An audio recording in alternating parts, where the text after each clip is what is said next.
Hello students, this is Professor Faiz Raut from Jain College of Engineering, Department of MBA. I'm going to teach subject Legal and Business Environment, Module 4th. We have done with first 3 modules of Legal Environment. Now we are stepping into Business Environment. So this 4th module along with 5th and 6th module, the basics of Business Environment will be studied. Business Environment, Fiscal Policy, Monetary Policy, Economic Policies, Trade Policies of India. So all those things we are going to study. So in 4th module, we are planning to go with.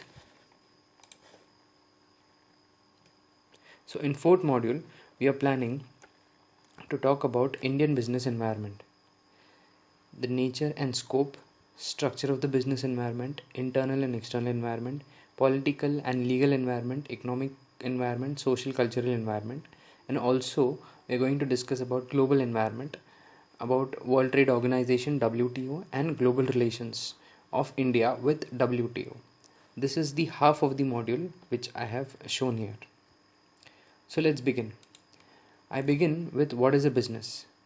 You know many definitions of a business and you know what is a business. But a simple definition of business would state that it is a process whereby someone or some organization identifies a good or a service that they can provide and which others are willing to pay for it. That means there will be some person or there will be some organization who will identify a good, manufacture a good, produce a good or offer service to the other party so that that other party is going to purchase that good or going to take that service from that organization and is willing to pay for that good or that for service. So here in business there will be two parties. One party will be manufacturing a good or providing a service and another party is buying that good or taking that service and paying for that. Now this business takes place in various stages. There are many stages by which these two parties meet, or the goods or services offered by one party reaches the other party. So these goods and services go through this process. We have classified the business activities into these types. Mainly the business activities are divided into industry and commerce. Industry comprises of all those things in which the goods and services are produced. Commerce, whereas, takes care of those things in which the produced goods or services reach to the customer or help the business in order to manufacture these products or offer these services to the customers. Industry is further classified as primary, secondary and tertiary industries. Primary is again classified into extractive and genetic. Secondary is classified into manufacturing and construction. Primary and secondary are mostly concerned with the manufacturing of goods, whereas tertiary is concerned with the services offered to the second party, to the end customer. Whereas the second, commerce, is divided into trade and auxiliaries to trade. Now the goods which are produced or the services which are produced by the industry, that services or goods are being traded so that it reaches the end customers through the process of commerce, and in trade it is being divided into home and foreign. Home as in the trade which takes place in the country, within the country, and foreign the trade which takes place between two or more countries. The second part of commerce is about auxiliaries to trade. This trade which is going to happen is being helped by these parties.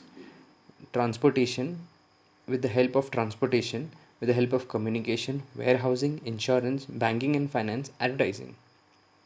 So these all parties help the trade to happen, and trade help the industry so that the products on the services reach the end customers. So I'll go in detail what this classification is about. So first one is about industry. Industry, as I told you, is being classified into 3: primary industries, secondary industry and tertiary industries or service industries. Primary industry is further classified into extractive industries and genetic industries. Primary industries are those industries which are concerned with the extraction of natural resources and reproduction of living organism, plants, etc., all those things. So primary industries are generally concerned with the natural resources or the resources which is readily available to us. These are further classified into extractive and genetic. Extractive industries are those which are engaged in extracting something from beneath the surface of the earth, or beneath the surface of the water, or from the mountains or from the forest, etc. So the best example for extractive industry is agriculture, mining. Okay, all these things we are using the nature, the land, the water, the sunlight, the in mining the deposits in the earth. All those things we are using it. We are extracting those things from the nature, and that is comprises in extractive industries. Next is genetic industries. Genetic industries are engaged in production or multiplication of certain species of plants or animals, or using those plants and animals to do business. For example, we grow plants in nurseries and we sell those plants. We use animals for milk, for wool, for meat, etc. Many other things. We use animals for even for medicinal purposes, plants for medicinal purposes. So all those things come under genetic industries. Next comes secondary industries. Secondary industries use primary industries as a source of raw material. Now, for example, I have grown cotton using the genetic industries in primary industries. Now that cotton will be a raw material for my secondary industries in order to become a cloth. So secondary industries is generally in the process of processing, assembling or synthesizing or constructing something. So secondary industries is further divided into two: manufacturing industries and construction industries. Manufacturing industries comprises of analytical industries. Analytical industries is when we are using something, when we are using some raw materials which we have extracted from primary industries in producing different products. For example, we have extracted iron ore in primary industries, using primary industries. That iron ore can be used to extract iron. Further, it can be used to make steel. We have extracted crude oil, for example, using primary industry. That crude oil can be used to make petrol, can be used to make diesel, can be used to make kerosene, can be used to make lubricating oil, can be used in many other plastic industries. So that crude oil is being broken down into many different products. So this is about analytical industries. Now I come to processing industries. Processing industry is I'm taking raw material from primary industry, I'm processing that, and then I'm making into a product in order to sell it in the market. Now the example of cotton which I gave you, cotton is being grown.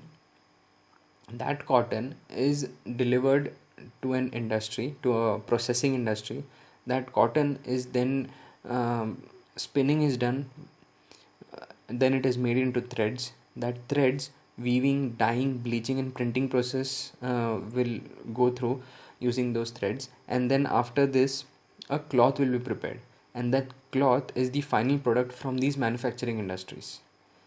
This is about processing industries. Now I come to synthetic industries.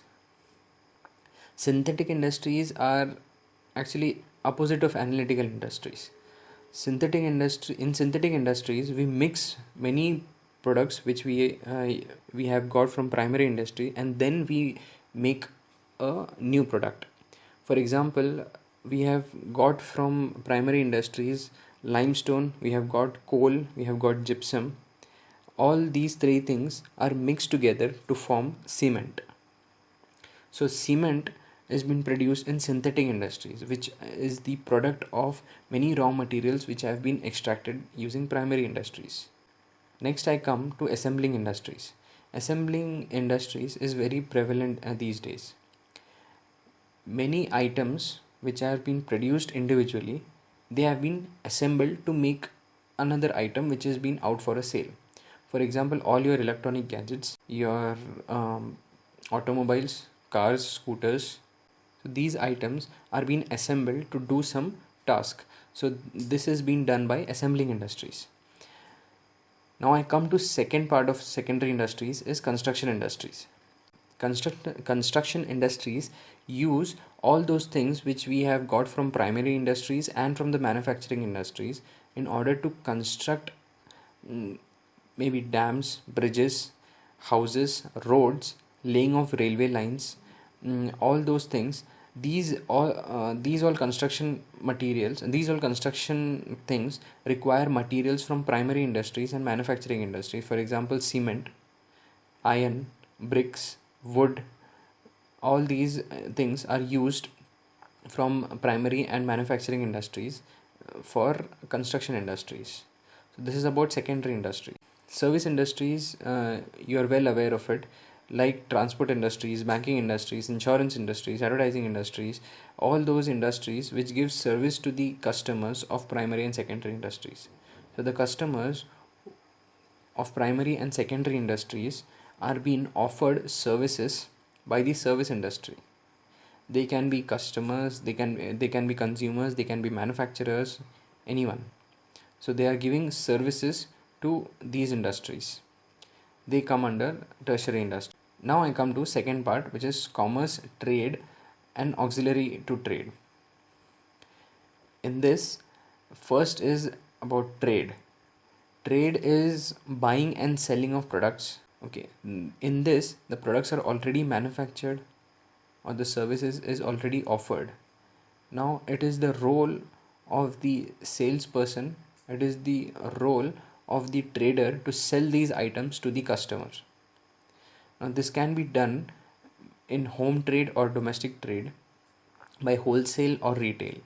This home trade makes sense when we are trading within the boundaries of our country.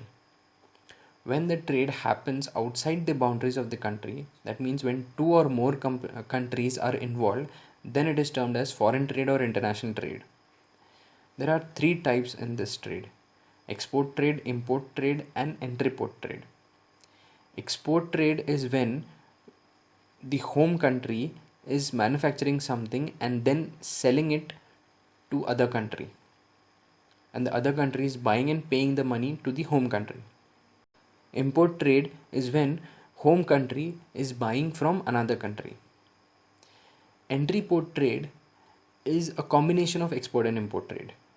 In entry-port trade, one country buys something from another country and without using that item, it sells that item, same item, to some other country. So this entry-port trade, a country is acting like a middleman between two other countries. In this, auxiliaries to trade are those businesses which help the trade to happen, which help the industry to function. First is transportation, which helps in the transportation of goods. Communication, which helps in the communicating about the goods, about the services. Warehousing is where the goods manufactured are being stored properly. Depending upon the nature of the goods, the nature of the warehousing also depends.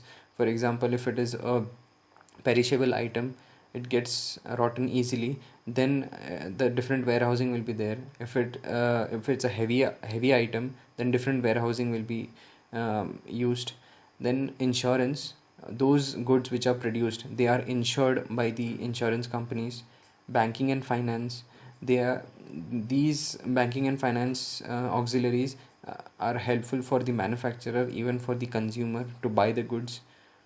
And last is advertising, in order so that the customer is well aware and know about the products which are manufactured, the services which are offered, so that the customer can go and buy the products or take the services. Advertising is very essential. So these are the businesses which helps for trade to happen and industry to work. So all these things are interrelated. For a business to happen, industry to produce goods and services, commerce and trade to happen, all these are interrelated.